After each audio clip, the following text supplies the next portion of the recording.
जिस उपदेश से राम जी को राजकुमार भगवान राम बने, वो उपदेश आप सुन रहे हैं।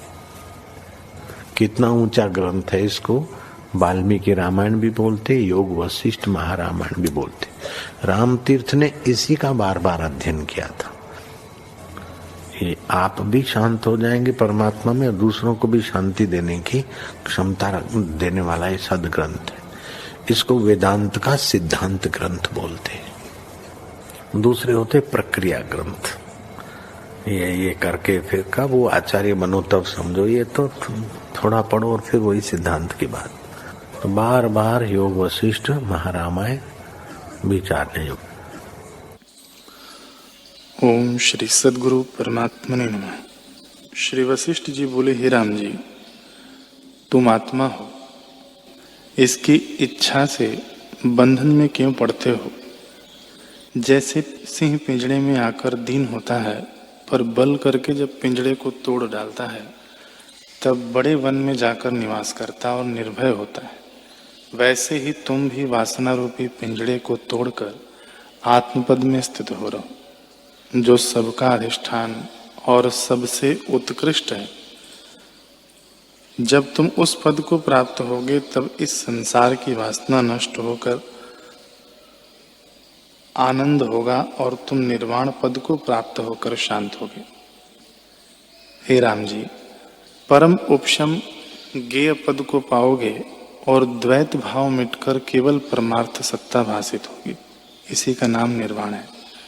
जैसे कोई मार्ग चलकर तपता आवे तो वह शीतल स्थान में आकर शांति पाता है, वैसे ही ये चारों भूमिकाएं शांति का स्थान है। निर्वाण, निरहंकारता, वासना का त्याग और परम उपशम, ये चार भूमिका है। इनसे ज्ञेय में स्थित हो। जब तुम भी इन भूमिकाओं में स्थित होगे तब दृष्टा, दर्शन और दृश्य की त्रिपुटी का अभाव हो जाएगा। ओम श्री सद्गुरु परमात्मने नमः।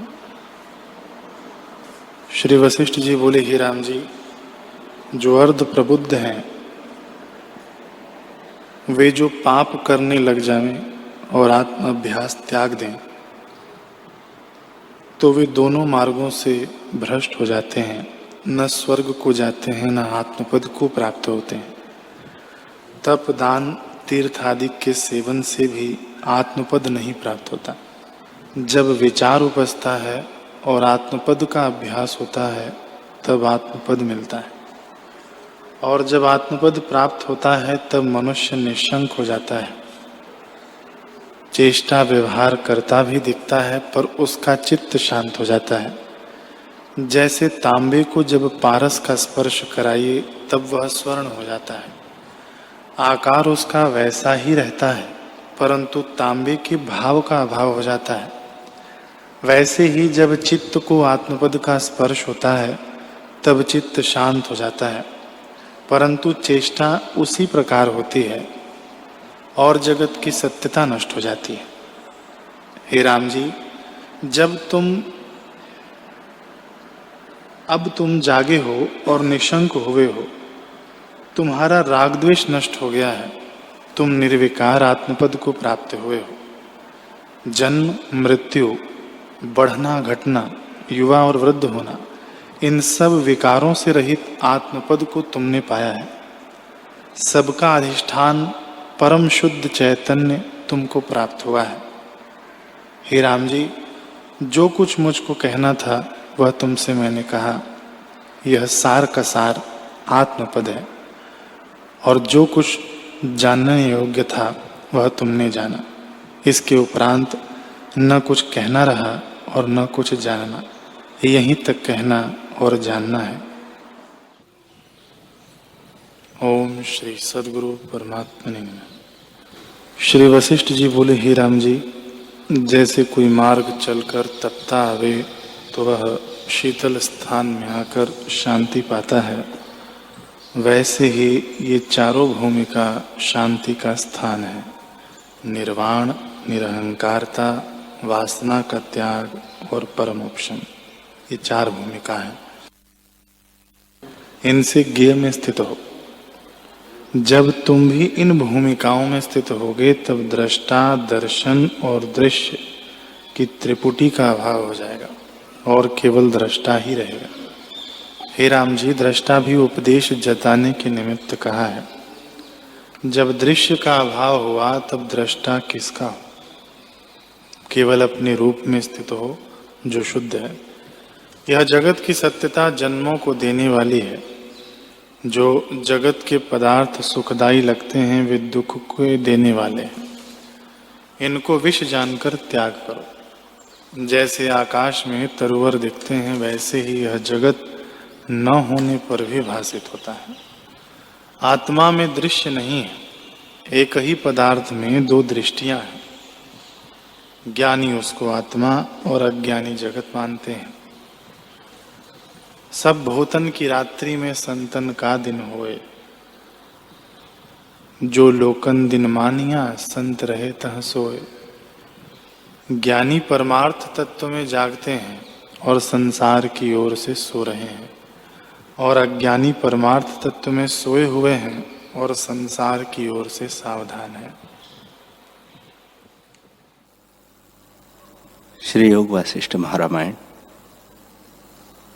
वशिष्ठ जी बोले, हे रामचंद्र जी, अब एक वृत्तांत जो पूर्व काल में हुआ है तुमको सुनाता हूं। यह जगत इंद्रजालवत है। जैसे मन रूपी इंद्रजाल में यह जगत स्थित है, तैसे तुम सुनो।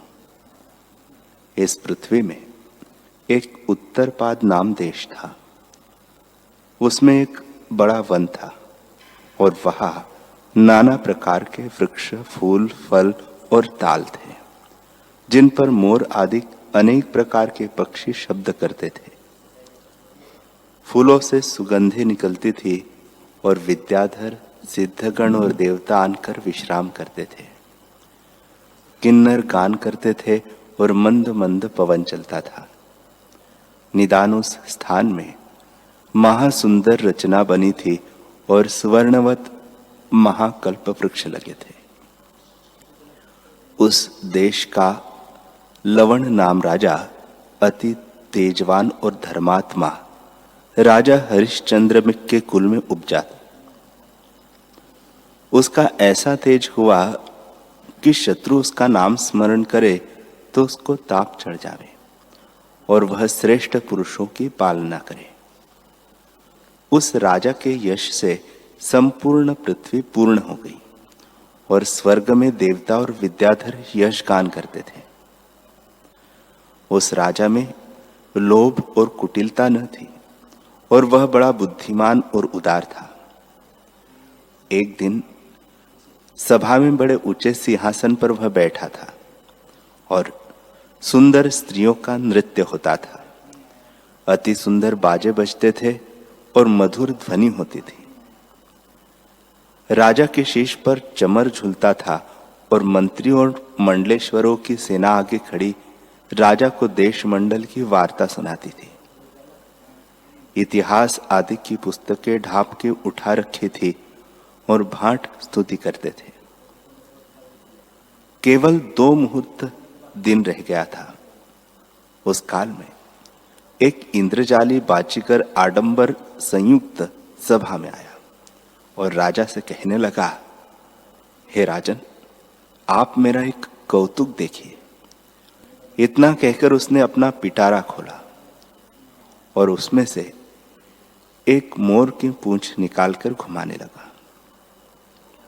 उससे राजा को नाना प्रकार की रचना भासने लगी, मानो परमात्मा की माया है, और नाना प्रकार के रंग राजा ने देखे।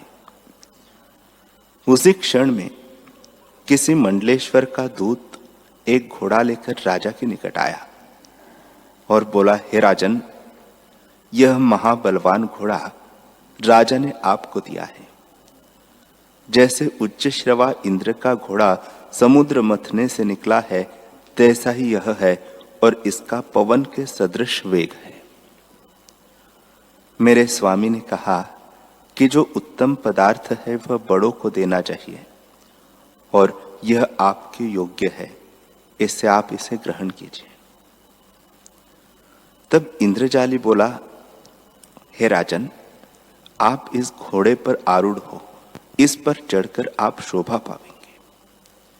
इतना सुन राजा घोड़े की ओर देख मूर्छित हो गया और भय से मंत्री भी उसे न जगावे और उसके हाथ पांव भी कुछ न हिले। जैसे कीचड़ में कमल अचल होता है, तैसे ही राजा अचल हो गया और 2 मुहूर्त पर्यंत मूर्छित रहा। भाट और कवि जो स्तुति करते थे, वे सब चुप हो रहे और मंत्री और नौकर भय और संशय के समुद्र में डूब गए और उन्होंने जाना कि राजा के मन में कोई बड़ी चिंता उपजी है और सबके सब अति आश्चर्यवान थे। श्री वशिष्ठ जी बोले, हे रामचंद्र जी, 2 मुहूर्त के उपरांत राजा चैतन्य हुआ और उसका अंग हिलकर सिंहासन से गिरने लगा। तब राजा के मंत्री और अन्य नौकरों ने उसकी भुजा पकड़ के थामा, परंतु राजा की बुद्धि व्याकुल हो गई और बोले कि यह नगर किसका है, यह सभा किसकी है और इसका कौन राजा है। जब इस प्रकार का वचन मंत्रियों ने सुना तो शांत हुए और प्रसन्न होकर कहने लगे, हे राजन, आप क्यों व्याकुल हुए हैं? आपका मन तो निर्मल है और आप उदारात्मा है। जिन पुरुषों की प्रीति पदार्थों में होती है और आपात रमणीय भोगों में चित्त है, उनका मन मोह से भर जाता, और जो संत जन उदार है, उनका चित्त निर्मल होता है। उनका मन मोह में कैसे पड़े? हे देव, जिनका चित्त भोगों की तृष्णा में बंधा है, उनका मन मोह जाता है, और जो महापुरुष संत जन है, उनका मन मोह में नहीं डूबता। जिसका चित्त पूर्ण आत्म तत्व में स्थित है और बड़े गुणों से संपन्न है, उनको शरीर के रहने और नष्ट होने में कुछ मोह नहीं उपजता। और जिनको आत्म तत्व का अभ्यास नहीं प्राप्त हुआ है और जो अविवेकी है, उनका चित्त देश, काल, मंत्र और औषध के वश से मोह को प्राप्त होता है। आपका चित्त तो विवेक भाव को ग्रहण करता है, क्योंकि आप नित्य ही नूतन कथा और शब्द सुनते हो। अब आप कैसे मोह से चलायमान हुए हो? जैसे वायु से पर्वत चलायमान हो, वैसे ही आप चलायमान हुए हैं। यह आश्चर्य है। आप अपनी उदारता स्मरण कीजिए। इतना सुनकर राजा सावधान हुआ और उसके मुख की कांति उज्जवल हुई। जैसे शरद काल की सूखी हुई मंजीरी वसंत ऋतु में प्रफुल्लित होती है, तैसे ही राजा नेत्रों को खोलकर देखने लगा। और जैसे सूर्य राहु की ओर और सर्प नेवले की ओर देखता है, तैसे ही इंद्रजाली की ओर देखकर बोला, हे दुष्ट इंद्रजाली, तूने यह क्या कर्म किया? राजा से भी कोई ऐसा कर्म करता है? जैसे जल बिना मछली कष्ट पाके फिर जल में प्रसन्न हो, तैसे ही मैं हुआ हूं। बड़ा आश्चर्य है। परमात्मा की अनंत शक्ति है और अनेक प्रकार के पदार्थ फुरते हैं। मैंने 2 मुहूर्त में क्या ही भ्रम देखा। मेरा मन सदा ज्ञान के अभ्यास में था, सो तो मोह गया, तो प्रकृत जीवों का क्या कहना है? मैंने बड़ा आश्चर्य भ्रम देखा है। यह इंद्रजाली मानो संबर दैत्य है कि उसने 2 मुहूर्त में मुझको अनेक देश, काल और पदार्थ दिखाए। जैसे ब्रह्मा एक मुहूर्त में नाना प्रकार के पदार्थ रच लेवे, वैसे ही एक मुहूर्त में इसने मुझको अनेक भ्रम दिखाए हैं। मैं सब तुम्हारे आगे कहता हूं। मानो सारी सृष्टि इसके पिटारे में है। राजा बोला, हे साधो, मैं इस पृथ्वी का राजा हूं और सब पृथ्वी मेरी आज्ञा में चलती है, और मैं इंद्र की नाई सिंहासन पर बैठता हूं, और स्वर्ग में इंद्र के आगे देवता होते हैं, तैसे ही मेरे आगे भृत्य और मंत्री हैं। उदारता से मैं संपन्न हूं, पर मैंने बड़ा भ्रम देखा। हे साधो, जब इस इंद्रजाली ने पिटारे से मोर की पूंछ निकालकर घुमाई, तो वह मुझको सूर्य की किरणों की नाई भासी, और जैसे बड़ा मेघ गरज के शांत हो जाता है और पीछे इंद्रधनुष दिखता है, तैसे ही वह विचित्र रूप पूंछ मुझको दिखी। फिर एक दूत घोड़ा लेकर आया, उस पर मैं आरूढ़ हुआ, और वह चित्त ही से मुझको दूर से दूर ले गया। जैसे भूखों की वासना से मूर्ख घर ही बैठे दूर से दूर भटकते हैं, तैसे ही मुझको वह घोड़ा दूर से दूर ले गया। फिर वह मुझे एक महाभयानक निर्जन देश में ले गया, जो प्रलय काल के जले हुए स्थानों के समान था। वह मानो दूसरा आकाश था, और 7 समुद्र थे, और उनके समान एक 8वां समुद्र था। चारों दिशा के जो 4 समुद्र वर्णन किए हैं, उनके समान वह मानो 5वां समुद्र था। निदान वह मुझे महाभयानक स्थानों और देशों को लांघकर एक महावन में ले आया। जैसे ज्ञानी का चित्त आकाशवत होता है, और जैसे अज्ञानी का चित्त कठोर और शून्य होता है, वैसे ही स्थान मुझे ले गया। वैसे ही स्थान में वह मुझे ले गया, जहां घास, वृक्ष, जीव, मनुष्य कोई भी दृष्टि न आता था। वहां मैं महाकष्ट और दीनता को प्राप्त हुआ। जैसे धन और बांधवों से और देश और बल से रहित पुरुष कष्ट पाता है, वैसे ही मैं कष्टवान हुआ। तब दिन का अंत हो गया, और वहां उजाड़ में कष्ट से मैंने रात बिताई, और पृथ्वी पर सोया, परंतु निद्रा न आई, और दुख से कल्प समान रात्रि बीती। जब सूर्य उदय हुआ, तब मैं वहां से चला और आगे गया, तो पक्षियों का शब्द सुना और वृक्ष देखे, परंतु खाने पीने को कुछ न पाया। इन वृक्षों को देख के मैं प्रसन्न हुआ। जैसे मृत्यु से छूटा पुरुष रोगों से प्रसन्न हो, और एक जामुन के वृक्ष के नीचे बैठ गया। जैसे मार्कंडेय ऋषि ने प्रलय के समुद्र में भ्रम कर वट का आश्रय लिया था, तब वह घोड़ा मुझको छोड़ के चला गया, और सूर्य अस्त हुआ तो मैंने वहां रात्रि बिताई, परंतु कुछ भोजन और जलपान न किया, और न स्नान ही किया। इससे मैं महादीन हुआ।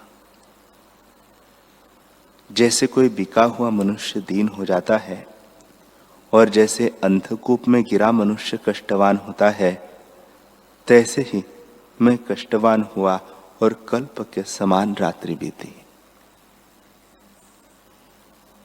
जब वहां अन्न पानी कुछ न दृष्टि आया, तब मैं आगे गया, जहां पक्षी शब्द करते थे। उस समय आधा पहर दिन रह गया था। तब एक कन्या मुझे दिखाई दी, जो अपने हाथों में मृत्तिका की एक मटकी में पके हुए चावल और जांबू के रस का भरा हुआ पात्र लिए जाती थी। मैं उसके सम्मुख आया, जैसे रात्रि के सम्मुख चंद्रमा आता है, और कहा, हे बाले, मुझको भोजन दे, मैं क्षुधा से आतुर हूं। जो कोई दीन आर्त को अन्न देता है वह बड़ी संपदा पाता है। हे साधु, जब मैंने बारंबार कहा तब उसने कहा, तुम तो कोई राजा वास्ते हो कि नाना प्रकार के भूषण वस्त्र पहने हुए हो, मैं तुमको भोजन न दूंगी। ऐसे कह के वह आगे चली और मैं भी उसके पीछे जैसे छाया जावे तैसे चला। मैं कहता जाता था कि हे बाले, मुझे भोजन दे कि मेरी क्षुधा शांत हो। और वह कहती, हे राजन, हम नीच लोग हैं, अपने प्रयोजन बिना किसी को भोजन नहीं देते। जो तुम मेरे भर्ता हो तो मैं तुमको यह अन्न जो अपने पिता के निमित्त ले चलती हूं दे दूं। मेरा पिता मशान में वैताल किनाई अवधूत हो बैठा है और धूर से अंग भरे हैं। जो तुम मेरे भर्ता बनो तो मैं देती हूं, क्योंकि भर्ता प्राणों से भी प्यारा होता है। पिता से क्षमा करा लूंगी। मैंने कहा, अच्छा, मैं तुझसे विवाह करूंगा, पर मुझे भोजन दे। हे साधु, ऐसा कौन है जो ऐसी आपदा में अपने वर्णाश्रम के धर्म को दृढ़ रखे। उसने मुझको आधा भोजन और आधा जांबू का रस दिया। उसे भोजन कर मैं कुछ शांतिमान हुआ, परंतु मेरा मोह निवृत्त न हुआ। तब उसने मेरे दोनों हाथ पकड़ के मुझको आगे कर लिया और अपने पिता के निकट ले गई, जैसे पापी को यमदूत ले जाते हैं, और कहा, हे पिता, यह मैंने भर्ता किया है। उसके पिता ने कहा, अच्छा किया, और ऐसा कहकर चावल और जांबू के रस का भोजन किया। फिर उसके पिता ने कहा, हे पुत्री, इसको अपने घर ले जा। तब वह मुझको अपने घर ले गई, और जब अपने घर के निकट गई तब मैंने देखा कि वहां अस्थि, मांस और रुधिर है, और कुत्ते, गर्दभ, हस्ती आदि जीवों की खालें पड़ी हैं। उनको लांघ कर वह मुझे अपने घर में ले गई, जैसे पापी को नरक में यमदूत ले जाते हैं। वहां एक बगीचा था, उसमें जाकर वह अपनी माता के पास मुझे ले गई और कहा, हे माता, यह तेरा जामृत हुआ। माता ने कहा, अच्छी बात है। निदान उसके घर हमने विश्राम किया, और उस चांडाली ने मुझको जो भोजन दिया उसको मैंने भोजन किया, मानो अनेक जन्मों के पाप भोगे। फिर विवाह का दिन नियत किया गया, और उस दिन मैंने विवाह किया। चांडाल हंसते थे और नृत्य करते थे, मानो मेरे पाप नृत्य करते थे। राजा बोले, हे साधु, बहुत क्या कहूं। 7 दिन तक विवाह का उत्साह रहा, और फिर वहां में एक बड़ा चांडाल हुआ। 8 महीने वहां रह के फिर मैं और स्थान में रहा। निदान वह चांडाली गर्भवती हुई, और उससे एक कन्या उत्पन्न हुई जो शीघ्र ही बढ़ गई। 3 वर्ष पीछे एक बालक उत्पन्न हुआ, और फिर एक पुत्र और एक कन्या और भी उत्पन्न हुई। इसी प्रकार उससे 3 पुत्र और 3 कन्या उत्पन्न हुई, और मैं एक बड़ा परिवारवान चांडाल हुआ। उस चांडाली सहित मैं चिरकाल पर्यंत चांडालों में विचरता रहा, और जैसे जाल में पक्षी बंध जाता है तैसे मैं उसमें बंधनवान हुआ। हे साधु, उसमें मैंने बड़े कष्ट पाए। प्रथम जिस शीर में रेशम का वस्त्र भी चुभता था उस पर मैं भार उठाऊं। नीचे नंगे चरण जले और शीश पर सूर्य तपे। रात्रि को मैं कांटों पर सोऊं, कोई वस्त्र न मिले और जीव जंतुओं के लोहू से भरे हुए और गिले पुराने कपड़े सिरहाने रखो। कुक्कुट, हस्ती आदि अशुचि पदार्थों को भोजन करूं और उनके रुधिर का पान करूं। ऐसी मेरी चेष्टा हो गई कि जाल से पक्षी मारूं, बंशी से मच्छ कच्छ आदि पकड़ूं, अनेक प्रकार के क्रूर नीच कर्म करूं और जैसी कैसी वस्तु मिले उसे भोजन करूं। निदान ऐसी अवस्था हो गई कि अस्थि मांस के निमित्त हम आपस में और शीत काल में शीत से, उष्ण काल में उष्णता से कष्टवान हो। इससे मेरा शरीर बहुत कृश हो गया और अवस्था भी वृद्ध हो गई। मशानों में हमारा बहुत काल व्यतीत हुआ और मांस और रक्त पान करते रहे। जो हस्ती आदि पशु आवे उनको हम मारे, जैसे चंडिका ने दैत्यों को मारा था और उनकी आंतड़े और चमड़े तले बिछा के सोवे और सिरहाने रखे। ऐसे ही चिरकाल पर्यंत हम चेष्टा करते रहे और बंधुओं में बहुत स्नेह बढ़ गया।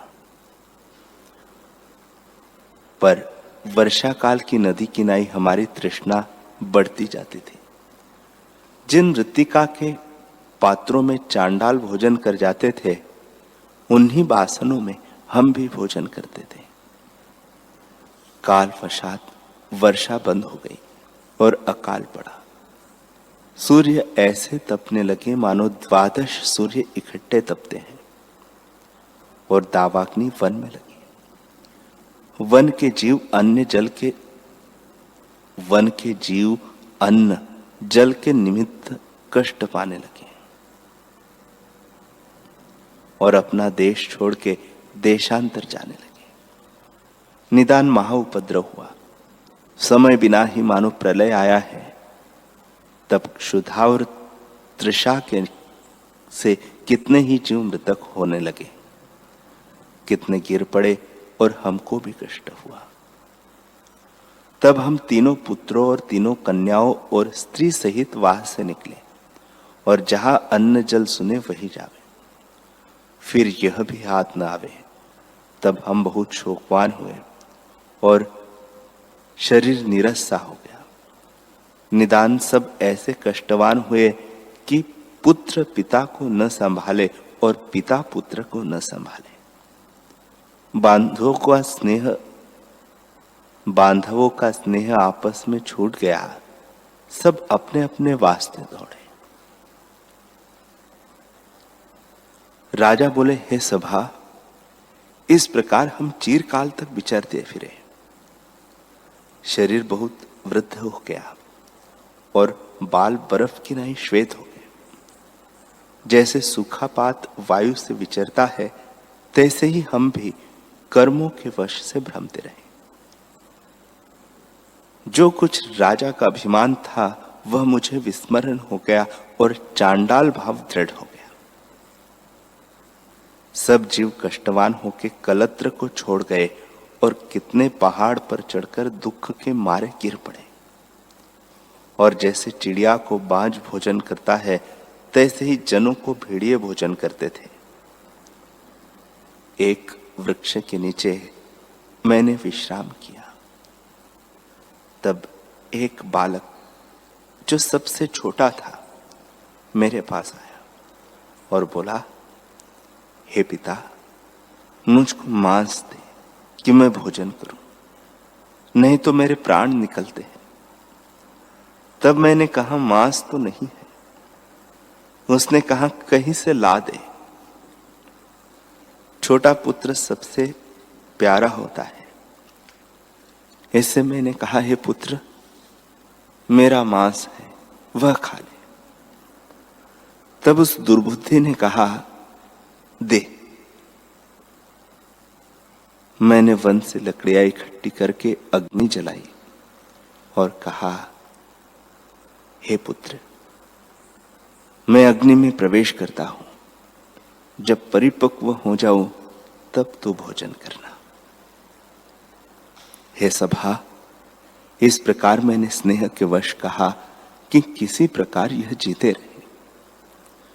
ऐसे कहकर मैं चिता में घुस गया और जब मुझको उष्णता लगी तब मैं कांपा और तुमको दृष्टि आया। फिर कुछ सावधान हुआ और तुरिया बाजा बजने लगी। हे साधो, इस प्रकार मैंने चरित्र देखा सो तुम्हारे आगे कहा। जैसे मार्कंडेय ने प्रलय में क्षोभ देखे और देवताओं से कहे, तैसे ही मैंने तुमसे अपना वृत्तांत कहा है।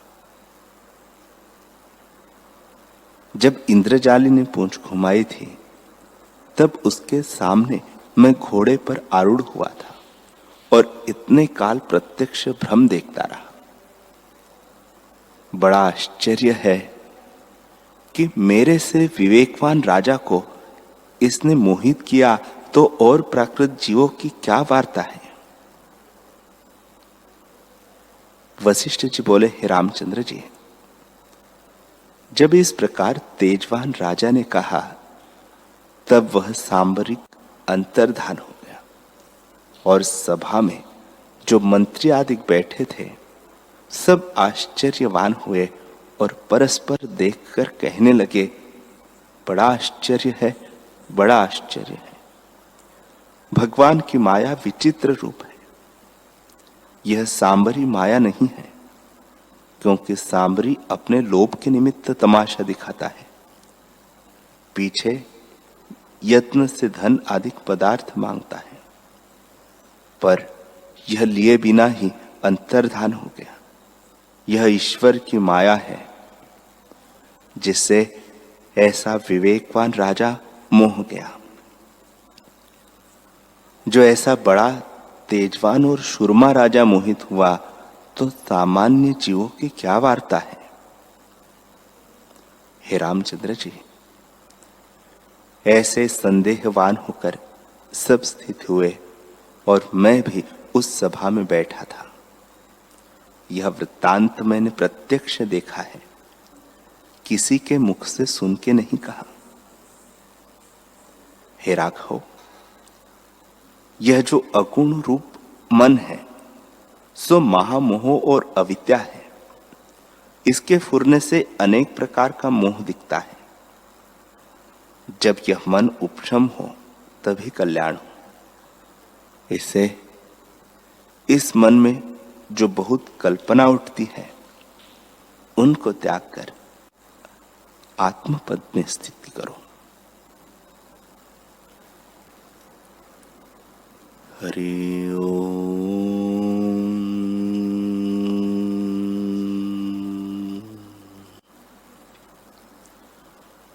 हरि ओम।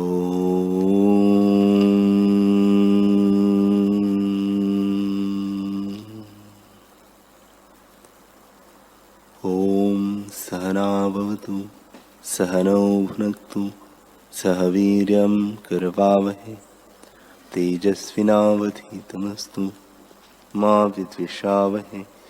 ओम शांति शांति शांति। श्री सद्गुरुदेव भगवान की जय।